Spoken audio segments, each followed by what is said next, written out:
ആ വണ്ടി നിർത്തിക്കോ, അതാ ഒരു വെജ് റെസ്റ്റോറൻറ്റ്. അപ്പോൾ നമ്മളിപ്പോൾ നിൽക്കുന്നത് പിഷാരടി റെസ്റ്റോറൻറ്റിലാണ്. ഇത് വേറെ എവിടെയല്ല, നമ്മുടെ സ്വന്തം പെരിന്തൽമണ്ണയിലെ ബൈപ്പാസ് റോഡിലാണ് കേട്ടോ. അപ്പോൾ പഴയ കെയർ ബേക്കറീൻ്റെ ഒക്കെ അടുത്തായിട്ട് വരും.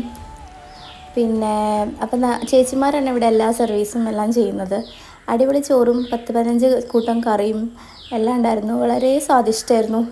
വയറ് നിറഞ്ഞിട്ട് ഞങ്ങൾക്ക് എന്താ ചെയ്യേണ്ടതെന്നുള്ള അവസ്ഥയായി പോയി എനിക്ക് അവസാനം.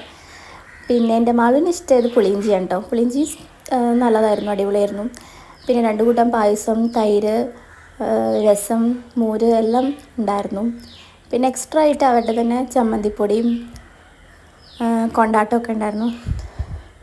അത് നമുക്ക് വേണമെങ്കിൽ അവിടെ നിന്ന് തന്നെ പർച്ചേസ് ചെയ്യാം കേട്ടോ. അതിനുള്ള ഫെസിലിറ്റി അവിടെ ഉണ്ടായിരുന്നു. നമുക്ക് നോക്കി പർച്ചേസ് ചെയ്യെങ്കിൽ പർച്ചേസ് ചെയ്യുകയും ചെയ്യായിരുന്നു. അങ്ങനെ വയറും നിറഞ്ഞു, മനസ്സും നിറഞ്ഞു. നല്ലൊരു ഊണ് കഴിച്ച സന്തോഷത്തിൽ ഞങ്ങൾ അവിടെ നിന്ന് ഇറങ്ങി കേട്ടോ. അപ്പോൾ ശരി, ടാറ്റാ, ബൈ ബൈ.